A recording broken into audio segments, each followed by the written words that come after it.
Vamos lá. Vamos abrir a Bíblia no livro de Números, capítulo 32.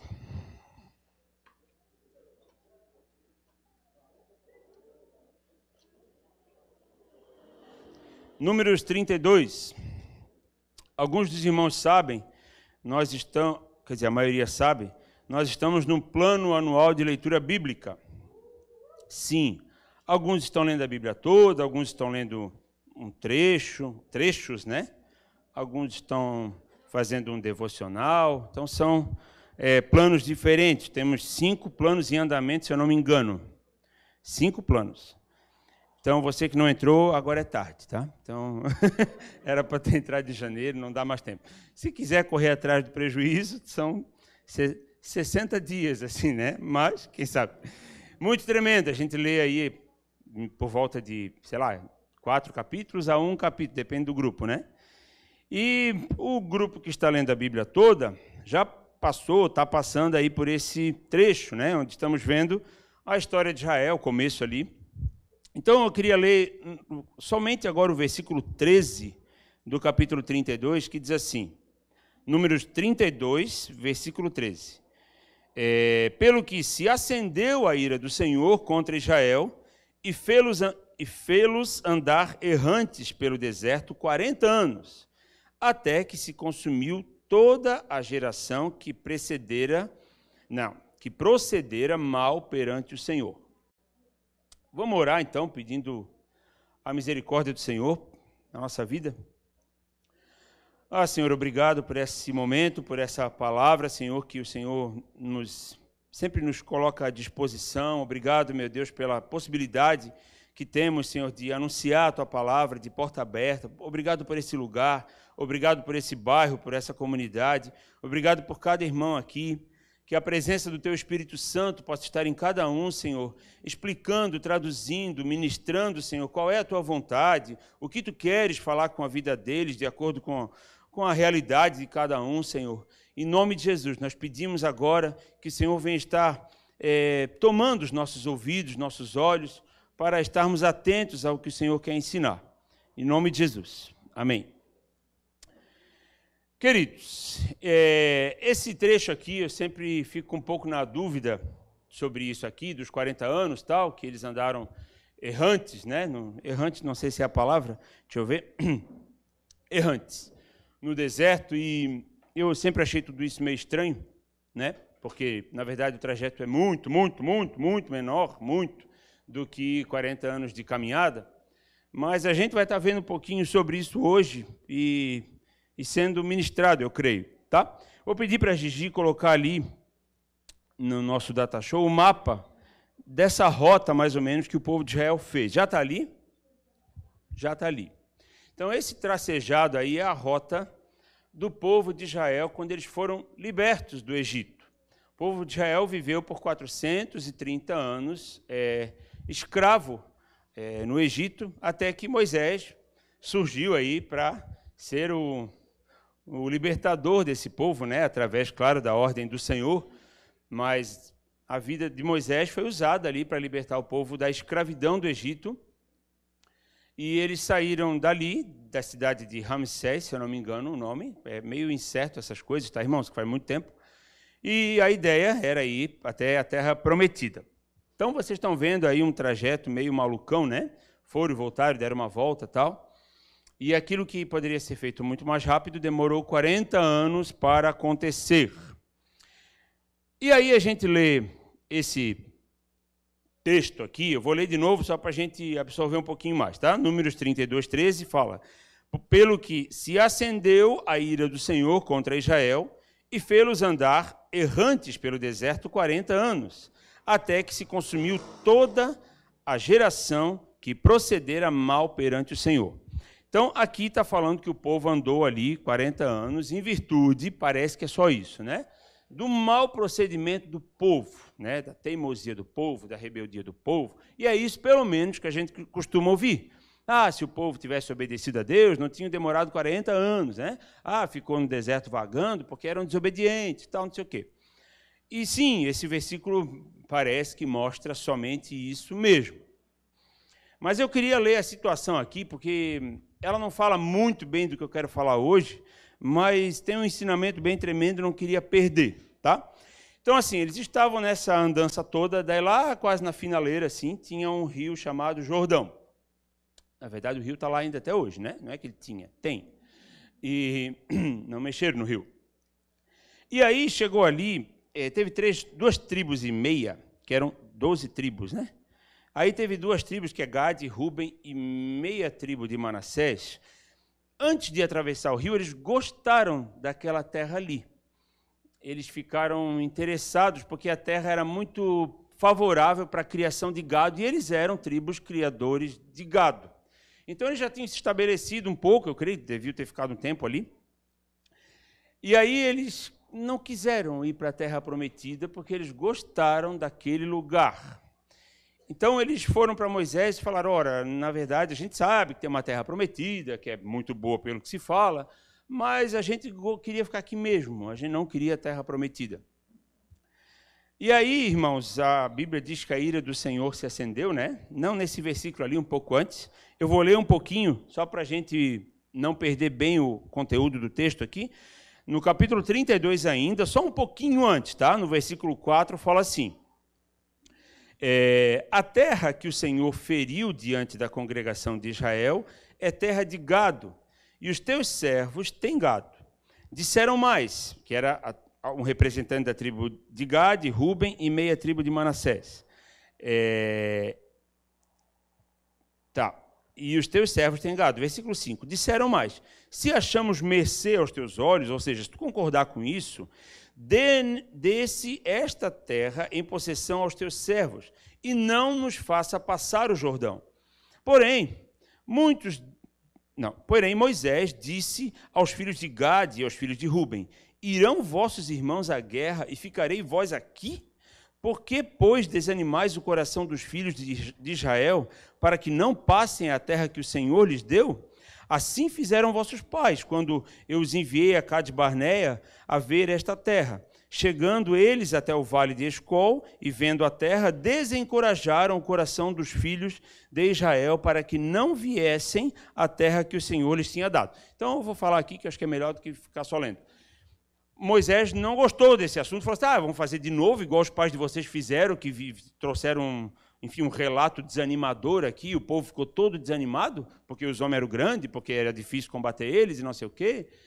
Não, agora nós vamos lutar, passar o Jordão, tal, e vocês vão ficar aqui.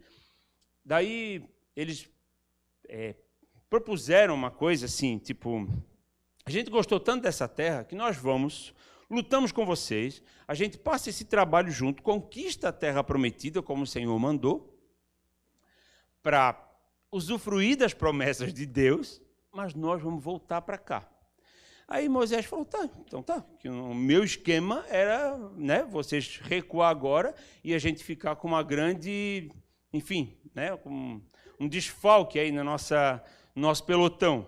Daí fizeram como foi combinado, tal, atravessaram o Jordão, lutaram junto com o povo de Israel, mas voltaram. Aí o que eu queria aproveitar aqui e trazer é que muitas vezes, irmãos, a gente se coloca como essas duas tribos e meia, e aí luta, trabalha, corre atrás e faz o que pode, o que não pode, se esforça, né? Mas aí na hora de usufruir das promessas do Senhor, a gente não quer, né? Até posso mencionar assim que a gente às vezes é até prático, é de botar a mão na massa, é de ajudar, mas a hora, irmãos, que é para entrar no lugar ali de intimidade com o Senhor, vou dar uma espiritualizada assim, tá? Na hora que é para usufruir da presença do Senhor, daí a gente não quer. E aí é muito triste, né? Quem passou por aquela terra só porque se vislumbrou por as coisas daquele momento ali, né? Lutou junto com os outros, né? Conquistou a terra prometida, que era uma coisa maravilhosa, que eu acho que não dá nem para a gente imaginar direito, e aí voltaram para um pasto, posso falar assim, só porque era bom de criar gado.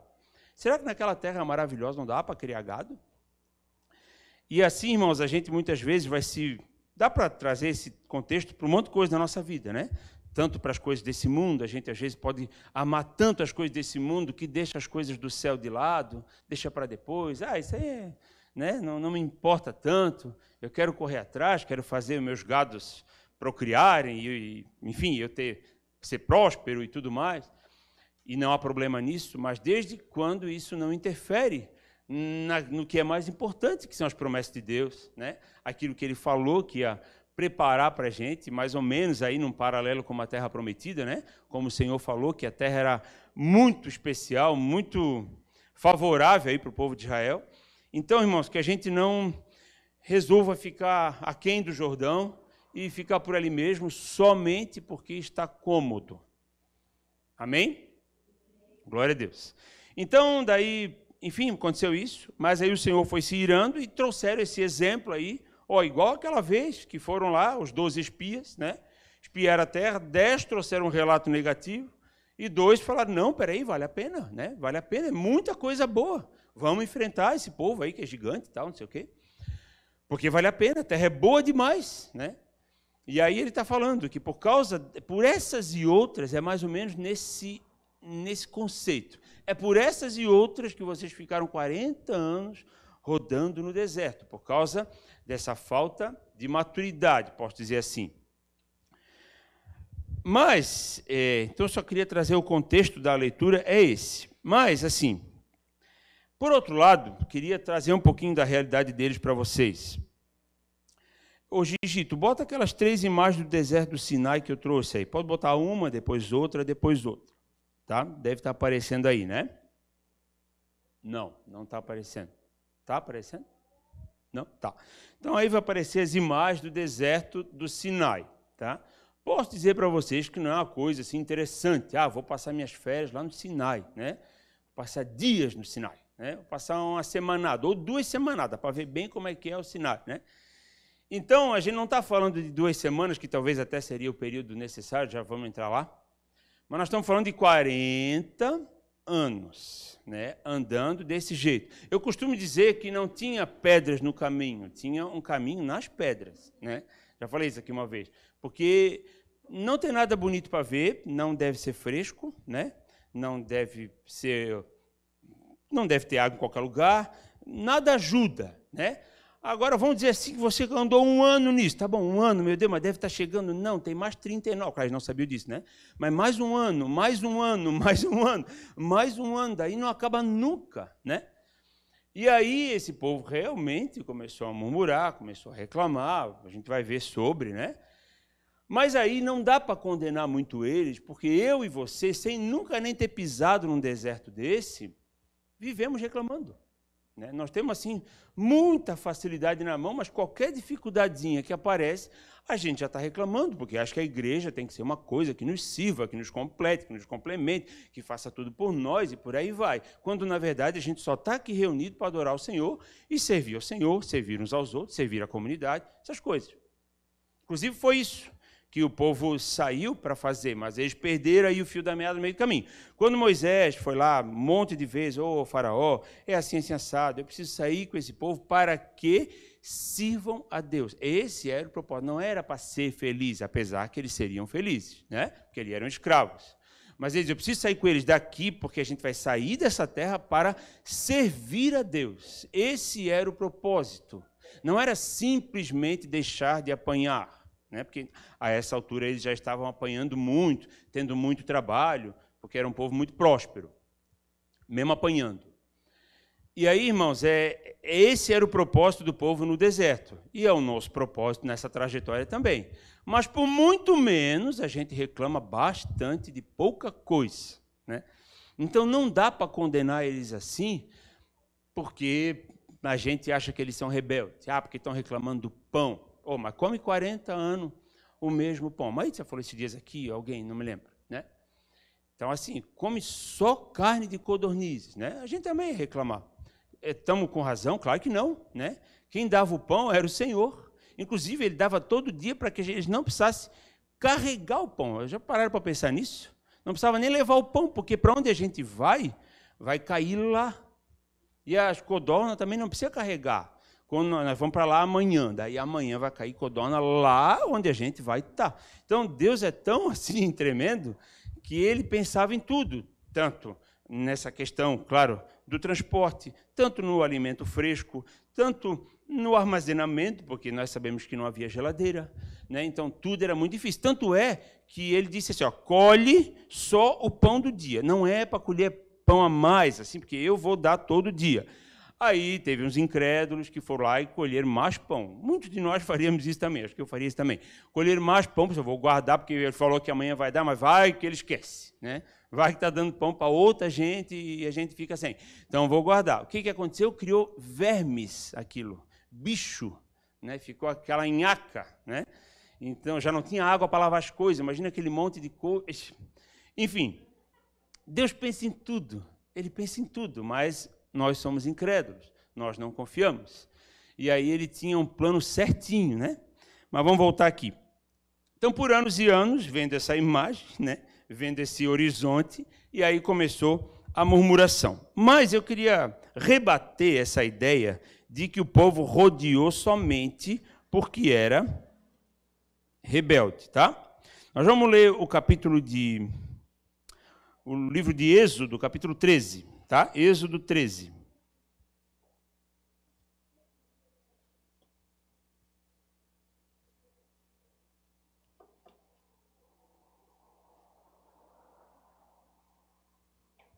No versículo 17, tá? Nós vamos ler 6 versículos, tá? Do 17 ao 22.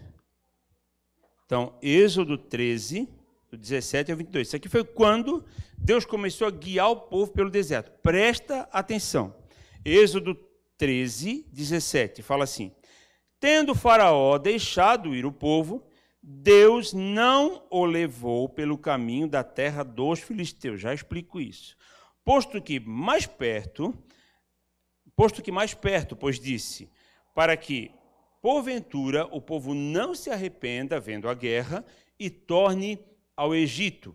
Porém, Deus fez o povo rodear pelo caminho do deserto, perto do Mar Vermelho, e, arregimentados, subiram os filhos de Israel do Egito. Também levou Moisés consigo os ossos de José, que havia este feito os filhos de Israel jurarem solenemente, dizendo, certamente Deus vos visitará daqui, pois levai convosco os meus ossos.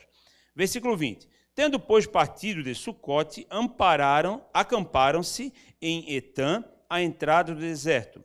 O Senhor ia diante deles durante o dia, numa coluna de nuvem, para os guiar pelo caminho, durante a noite, numa coluna de fogo, para os alumiar, a fim de que caminhassem de dia e de noite. 22. Nunca se apartou do povo a coluna de nuvem durante o dia, nem a coluna de fogo durante a noite.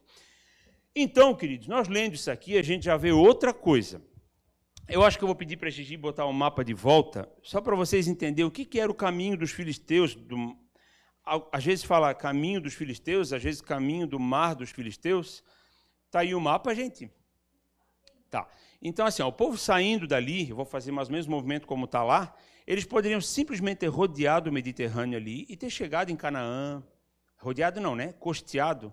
E ter chegado ali em Canaã, enfim, Jericó, Jerusalém, ali onde eram as promessas, né? E dá para vocês verem, assim, né? Permeando, assim, mais ou menos o mar Mediterrâneo. Mas Deus falou para eles não fazerem isso. Esse trajeto a pé levava 15 dias. Verdade isso. 140 e poucas horas. Daí contando as horas de descanso e tal, não sei o quê. 15 dias, irmãos. Eles levaram 40 anos. 15 dias. Mas Deus disse para não ir por ali. Primeiramente porque eles podiam ver, pô, levou só 15 dias para nós chegar aqui. Então, se eles, né, tivesse aí alguma guerra, alguma coisa na frente, eles podiam retornar com facilidade, porque é só voltar. 15 dias para ir, a gente em 15 dias volta, pela lógica, né?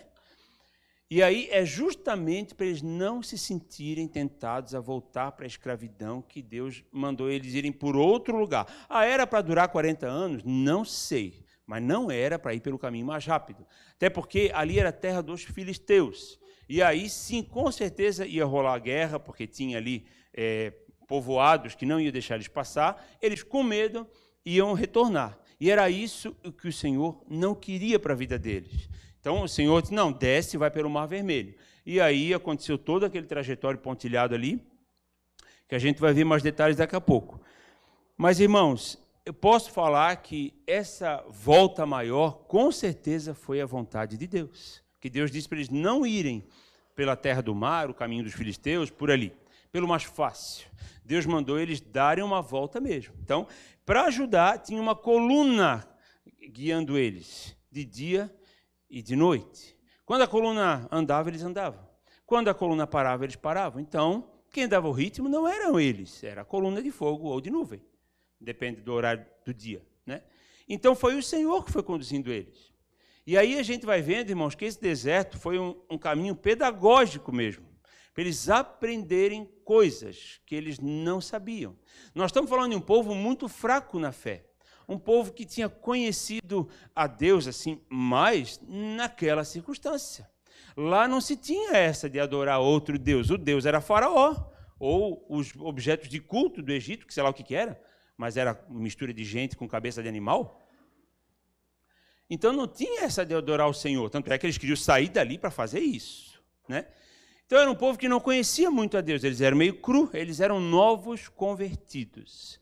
Então eles precisavam de uma trajetória, precisavam de um processo, né? Precisavam aprender, precisavam ter um caminho pedagógico, vamos dizer assim, e o deserto com certeza foi isso. Então, rebatendo um pouco ali, né, do que a gente viu no começo, que o deserto é por causa da desobediência, também, claro, mas o Senhor tinha planos de levar eles por um caminho mais longo mesmo. Mesmo assim, não dura 40 anos, tá? Mas dura mais. Amém? Vou continuar.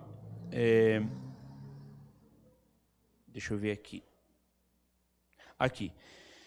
A ideia era eles não querer voltar, porque isso, na verdade, aconteceu no capítulo 14 de Êxodo, um capítulo à frente, aí, versículo 11, deixa eu ver aqui, naquela circunstância de passar o mar ali, já vou explicar por que eles falaram isso. Êxodo 14, 11, eles falaram assim, disseram a Moisés, será, por não haver sepulcros no Egito, que nos tiraste de lá, para que morramos nesse deserto? Por que nos tratastes assim, fazendo-nos sair do Egito? Então, aqui já começou a sessão murmuração, e bem forte, né?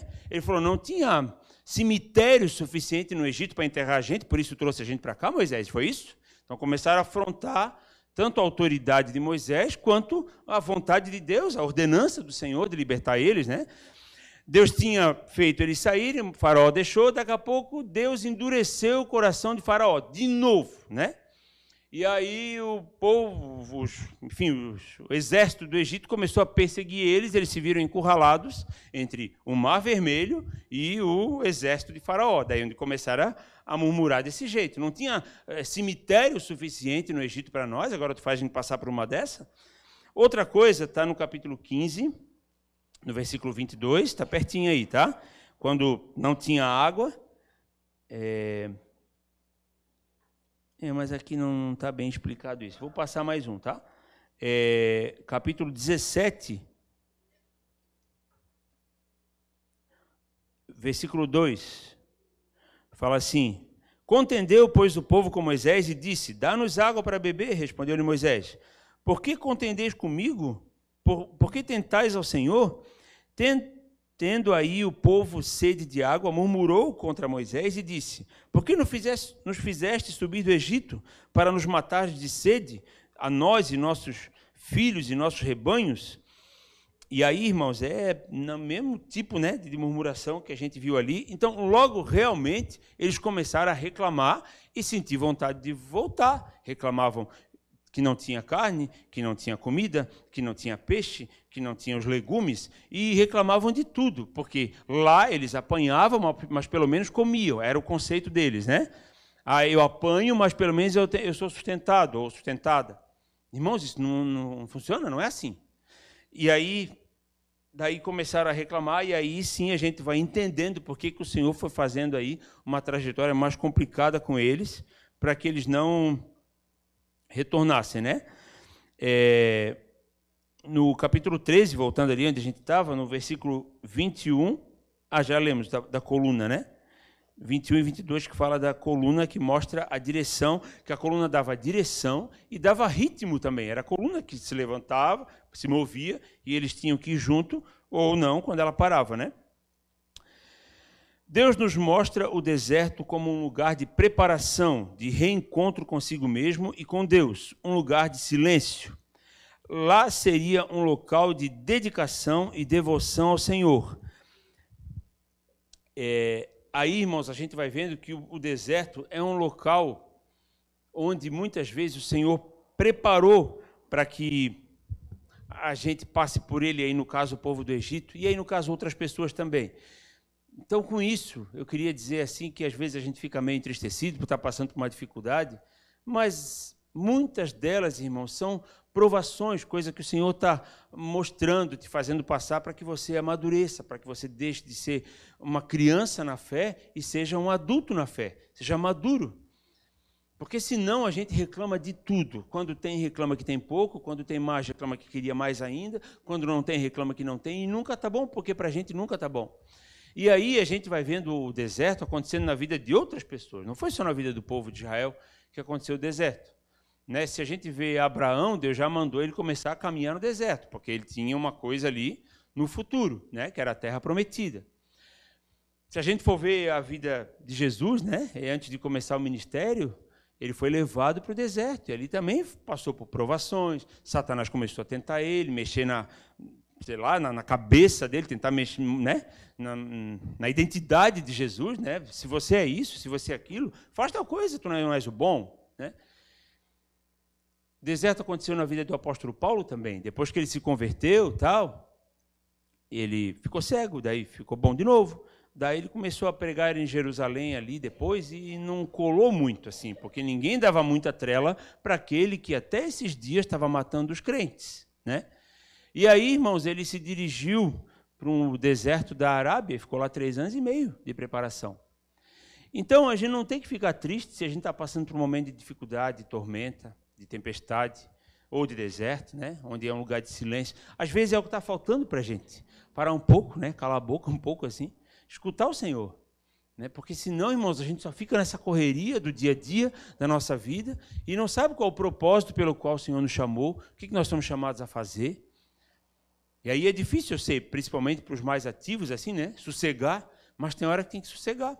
E era o que Deus esperava desse povo, que eles aprendessem nesse trajeto a ser maduros na fé, a crescer, enfim. Estava transformando um povo que nem conhecia Deus para quem ia guerrear e conquistar uma terra maravilhosa. Amém? Então, o deserto da Bíblia nem sempre é uma coisa ruim. Muito menos um castigo de Deus, tá? Porque às vezes a gente pensa, eu estou nesse deserto porque, né, o Senhor está me castigando por alguma coisa. Não é assim, né? O deserto muitas vezes é local de aprendizado. Às vezes você não está no deserto, está num pepino de uma coisa que você mesmo foi lá e comprou sem consultar Deus e fez uma conta maior do que devia, ou tomou uma decisão bem importante que Deus não mandou você tomar, se mudou para um lugar que não era para se mudar, daí é outra coisa. Não chama isso aí de deserto. Tá? Isso aí tem a ver com as tuas más escolhas. Aí tem as consequências. Mas não, o Senhor me levou no deserto. Mentira, tu que é velhaco, entendeu? Tu que faz conta que não deve pagar, né? Então tem que ver isso. Né? Eu mesmo me enfiei no meu deserto sozinho, né? Entendeu? Vamos lá. Deuteronômio, capítulo 8, explica bem isso aqui que a gente está vendo. E é bem joia, tá? Nós vamos ler aí 18 versículos, mas não vai ser pesado, tá bom? Deuteronômio 8, do 1 ao 18. Tá, diz assim: cuidareis de cumprir todos os mandamentos que hoje vos ordeno para que vivais e vos multipliqueis e entreis e possuais a terra que o Senhor prometeu sob juramento a seus pais. Recordar-te-ás de todo o caminho pelo qual o Senhor teu Deus te guiou no deserto estes 40 anos, para te humilhar, te provar, para saber o que estava no teu coração, se guardarias ou não os seus mandamentos. Ele te humilhou e te deixou ter fome, e te sustentou com maná que tu não conhecias, nem teus pais o conheciam, para te dar a entender que não só de pão viverá o homem, mas de tudo que procede da boca do Senhor viverá o homem. Nunca envelheceram a tua veste sobre ti, nem se inchou o teu pé nesses 40 anos. Sabe, pois, no teu coração que, como um homem disciplina a seu filho, assim disciplina o Senhor teu Deus. Guarda os mandamentos do Senhor teu Deus para andares nos seus caminhos e o temeres, porque o Senhor teu Deus te faz entrar numa boa terra, terra de ribeiros de águas, de fontes, de mananciais profundos, que saem dos vales e das montanhas. Eu vou dar uma parada, tá? Eu vou falando, senão a gente vai perdendo o raciocínio. Assim, ó, queria ir meio que versículo por versículo, só para a gente mastigar um pouco isso. O primeiro fala de um monte de estatuto, de mandamento que o Senhor te deu, para quê? Para que vivais, é isso, né? Cuidareis de cumprir todos os mandamentos que hoje vos ordeno, para que vivais, e vos multipliqueis e entreis e possuais a terra que o Senhor prometeu sob juramento aos vossos pais. Nós que estamos lendo a negócio aí da plano anual de leitura, a gente está vendo, meu Deus, que tanta lei, como é que o cara, né? O cara, no caso, Deus, como é que Deus pensou em tantas coisas que poderiam acontecer para criar esse monte de lei, né? E a gente pensa, não podia fazer nada, tal coisa aí não pode, se encostar nisso é impuro, tal. Mas, na verdade, irmãos, tudo isso era um propósito de vida para eles, por causa, principalmente, das questões de saneamento, de não encostar em coisas que poderiam contaminar, enfim, de uma doença que a pessoa precisava ficar em isolamento. Então, a gente vai vendo que, claro, antes não tinha recurso, não tinha remédio, não tinha um monte de coisas que nós temos hoje, as pessoas tinham que ficar afastadas, né? Se encostasse num animal morto, sei lá, tinha que ficar afastado, porque qualquer coisa podia se proliferar nessa galera toda, né? Era muita gente. Então, ele não é que pode, não é porque eu sou brabo e não deixo fazer nada, é para que vocês tenham vida, né? E a mesma coisa é para nós hoje. A gente lê a Bíblia e pensa, poxa, mas isso aqui também é pecado? Para quê? Para que eu viva, para que eu seja feliz, para que eu tenha uma vida limpa, né? Então, quando o Senhor coloca os nãos na nossa frente, é com um propósito, é para que a gente tenha uma vida feliz, né? Para que a gente viva mesmo e não só sobreviva. Amém? Versículo 2 fala assim, recordar-te-ás de todo o tempo. Então é para lembrar mesmo. O deserto, os 40 anos, não é para passar uma borracha. Vamos esquecer de... Não, é para ficar lembrando. Tanto é que tinha uma festa chamada Festa dos Tabernáculos, para lembrar que eles dormiam numa tenda, né?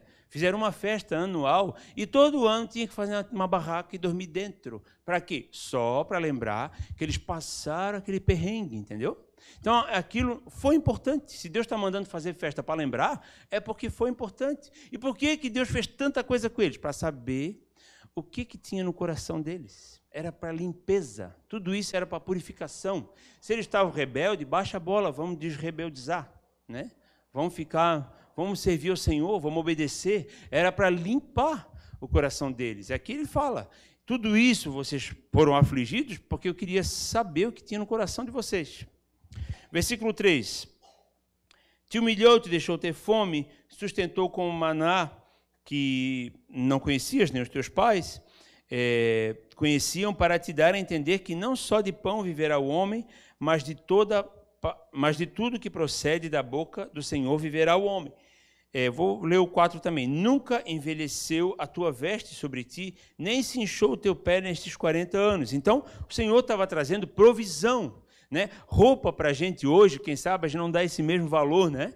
Até porque tem bazar vendendo roupa a R$1, mas, gente, roupa naquela época era uma coisa assim muito cara. Quando o pai de José queria dar um presente muito top assim para o filho que ele mais amava, ele deu uma peça de roupa, é verdade, colorida ainda, que era muito difícil uma estampa colorida numa roupa, né? Então, aqui, os outros tinham inveja dele por causa de uma blusa, é isso, né? Então, roupa era uma coisa cara, e a roupa deles ia crescendo junto com eles. Que louco isso, né? Hoje a gente diz que pobre não troca de roupa, é roupa que troca de pobre, né? Mas, na época, não precisava disso. Pé de pobre não tem tamanho, essas coisas, né? Na época, nem precisava que o calçado crescia junto, a roupa crescia junto. Meu Deus! Né? E aí não precisava trabalhar para ir atrás das codornizes, porque caía do céu, o pão caía do céu. Deus falou assim, vão aprender, vão me obedecer, vão fazer essa trajetória na minha presença, que sustentar vocês eu sustento. Era isso. E assim deve ser também o nosso foco. Claro que não pode ficar em casa, porque não cai, hoje não cai mais do céu, né? Infelizmente. Mas tem que trabalhar. Mas o foco não é esse, né? O foco é outro. O foco é aprender do Senhor, para que a gente passe pelo deserto e chegue na terra. Amém? Desses 600 mil aí, só 2 chegaram na terra. Mas vamos lá. Versículo, sei lá, não sei. 5. Sabe, pois, no teu coração que, como um homem disciplina o seu filho, assim te disciplina o Senhor teu Deus. E isso é verdade, irmãos. O pai puxa a orelha do filho porque ama. Se ele não estivesse nem aí, deixa se matar sozinho, deixa se bater. Sabe quando, por exemplo, assim, um pai adulto e um filho adulto, já quando o filho já perturbou tanto, chega uma hora que a mãe fala assim, ó, deixa quebrar a cara e depois ele volta, porque daí eu acho que só assim, essa criatura aprender, né? Quando é criança, não, a gente traz pela orelha, né? Mas quando é adulto tem que deixar, sabe? E isso não é bom. A Bíblia está dizendo que o Senhor repreende porque é igual um pai que cuida do filho. Então, se Deus está puxando a orelha de vocês, agradeça. É sinal que Ele está cuidando. Versículo 6. Guarda os mandamentos do Senhor teu Deus para andares nos seus caminhos e o temeres. Porque o Senhor teu Deus te faz entrar numa boa terra, terra de ribeiros, de águas, de fontes, de mananciais profundos que saem dos vales e das montanhas, terra de trigo e cevada, de vides, figueiras e romeiras, terra de oliveiras, de azeite e mel, terra em que comerás o pão sem escassez e nada te faltará, terra cujas pedras são ferro e cujos montes cavarás o cobre. Assim, isso tudo para a gente é meio distante, porque a gente está falando de um país aqui, de onde nós estamos, que a gente joga, claro, uma semente de uma fruta, daqui a pouco tem o pé da fruta ali, porque aqui, principalmente aqui, chove e dá sol, bastante, né? Então, isso é perfeito para as plantas virem. Mas falando assim, que na terra vai ter romeira, figueira e videira e todas as eiras, e não é só mato, não é só aquela terra seca que a gente vê aquelas árvores no deserto, não, é uma terra frutífera. Irmãos, isso é muito grande para eles. A gente não tem noção da dimensão do tamanho disso, de como isso é bom. Eu vou chegar numa terra que é cheia de pé de fruta, eu vou colher as frutas, é isso? Verdade? Para nós é bobo, mas para eles não era, porque era tudo árido. É ruim a terra, não é? O Brasil é a terra conhecida como tudo que se planta dá. E é verdade, tudo que a gente planta dá. Né? Nossa agricultura aqui é muito favorável, muito generosa, né? Então a gente, né, às vezes nem tem o olho para isso. Mas aí, irmãos, ele está prometendo, sabe o quê? Prosperidade. É isso. Vocês vão comer e vão se fartar. Vão comer mais, vai assim saciar com folga. Vocês vão comer à vontade. É isso. Isso para um povo que tinha que ser escravo para comer, meu Deus. Versículo 11. Guarda-te, não te esqueças do Senhor teu Deus, não cumprindo os seus mandamentos, os seus juízos, os seus estatutos que hoje te ordeno, para não suceder que, depois de teres comido e estiveres farto, depois de haveres edificado boas casas e morado nelas, depois de se multiplicarem os teus gados e os teus rebanhos, e se aumentar a tua prata e o teu ouro, e ser abundante tudo quanto tens, e se eleve o teu coração e te esqueças do Senhor, teu Deus, que te tirou da terra do Egito, da casa da servidão. Versículo 15. Que te conduziu por aquele grande e terrível deserto de serpentes abrasadoras, de escorpiões e de secura, e em que não havia água, e fez sair a água da pederneira. Que no deserto te sustentou com maná, que teus pais não conheciam, para te humilhar e para te provar e, afinal, te fazer bem. Não digas, pois, no teu coração, a minha força e o poder do meu braço me adquiriram estas riquezas. Antes te lembrarás do Senhor teu Deus, porque é Ele que te dá força para adquirir as riquezas, para confirmar sua aliança, que sob juramento prometeu aos teus pais, como hoje se vê. Então ele está dizendo assim, vai ter de tudo para vocês, mas não deixa subir para a cabeça, né? Que isso é uma coisa fácil. Né? A pessoa ela começa a ter um pouquinho mais de recurso, ela acha que ela é boa, assim, ela consegue fazer tudo sozinha. Né? E aí, irmãos, a gente precisa sempre baixar a bola e saber que se amanhã de manhã o Senhor não quiser que eu acorde, eu nem acordo, né? Quem que vai saber se nós vamos estar tudo vivo amanhã de manhã? Tomara que sim, mas... É isso, irmãos, é Ele que nos dá o fôlego, a força, o entusiasmo e tudo mais, e tanta gente perde entusiasmo e entra numa depressão, não consegue nem trabalhar. Não estou nem falando de morrer, estou falando da pessoa perder o ânimo, né? Ficar desanimada. É tão triste isso. E a gente vê, e cada vez é mais comum, a pessoa fica isolada, né? Não consegue ter as atividades normais da vida. É Ele, irmãos, quem nos faz levantar da cama, quem nos fez vir até aqui. Então, queridos, não vamos nunca deixar com que essa fartura ou essa prosperidade alcance a gente de um jeito que a gente ache que já é bom, suficiente, sozinho. Amém, queridos? Porque essa prosperidade era uma coisa que Deus estava entregando e Ele falou que Deus tinha prometido para Abraão e hoje estava se vendo, ia se ver isso, né? Com a chegada deles na Terra Prometida. Aí, resumindo ali esse mapa, não sei se o mapa está ali ainda, mas assim, ó, eles não precisavam ter dado aquela volta gigantesca, não precisavam, né? Claro, não ia ser coisa de 15 dias, porque Deus tinha muito a ensinar, mas não precisava ser 40 anos, quem sabe, porque daí se conclui mais ou menos o que foi o que eu li lá no começo, né? Que é por causa da rebeldia deles que virou isso tudo.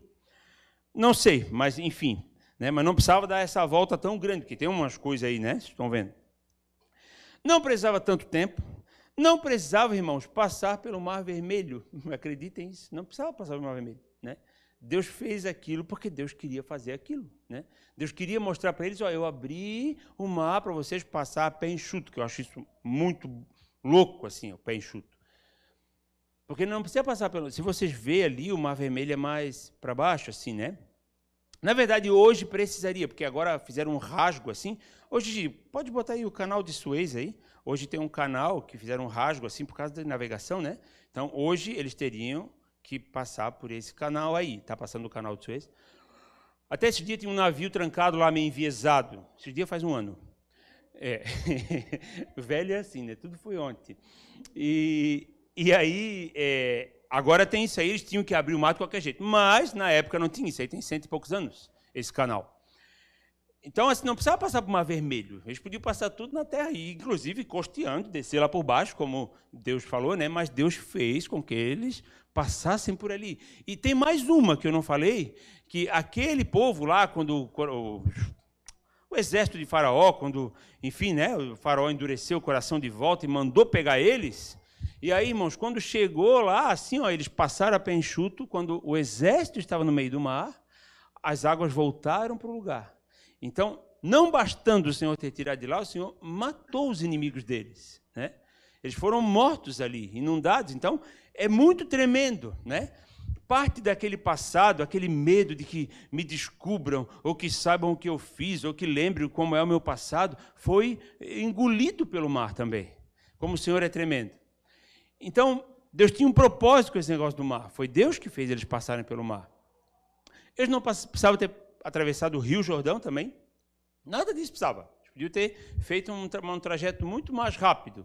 Mas Deus tem os seus caminhos. Muitas vezes a gente pensa, para que eu estou passando por isso? Para que esse mar vermelho agora? Eu não sei se eu vou, se eu fico, se eu peço perdão, se eu vou. Eu não sei. Né? Mas o Senhor vai abrir o mar. Só que até abrir, né, vem 15 mil dúvidas na cabeça.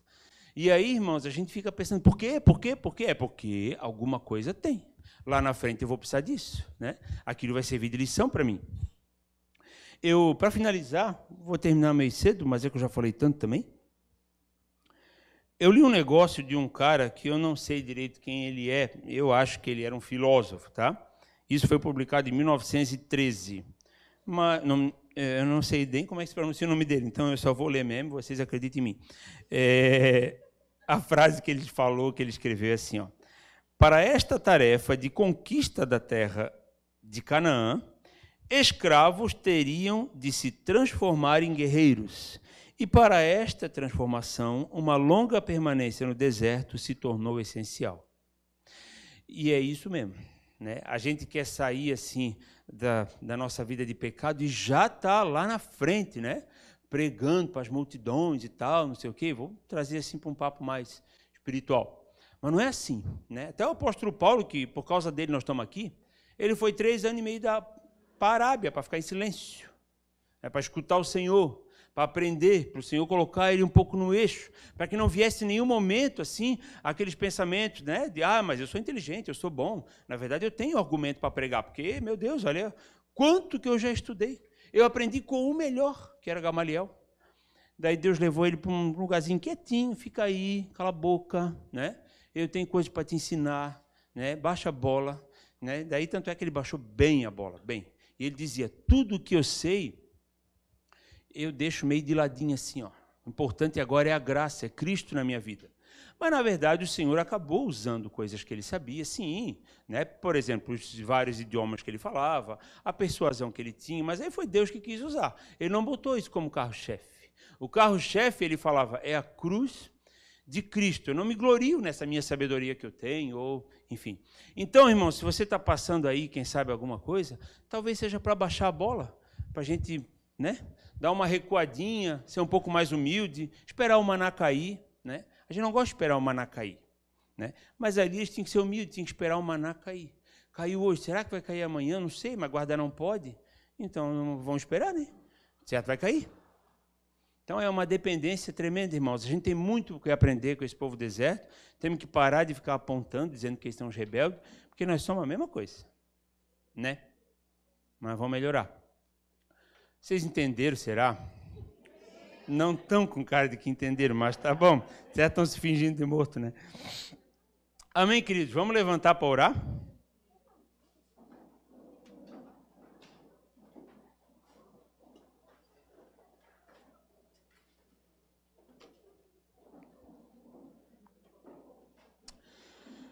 Senhor, te agradecemos por esse culto, por essa noite. Obrigado, meu Deus, pela tua palavra, que sempre nos chama a atenção, sempre nos chama para perto. Obrigado, Senhor, pela vida de cada irmão aqui. Se tem algum passando por esse deserto, que seja um tempo de aprendizado, de cura, Senhor, de reencontro com o Senhor. Em nome de Jesus, Pai, queremos aprender de tudo que o Senhor tem para nos ensinar, ainda que seja um momento difícil ou que seja um momento fácil. Seja qual for o momento que o Senhor possa estar tendo acesso na nossa vida, tanto na fartura quanto na necessidade, que em todos esses momentos, Senhor, Tu possa ter acesso para nos ensinar, para nos mostrar qual é a Tua vontade, Pai.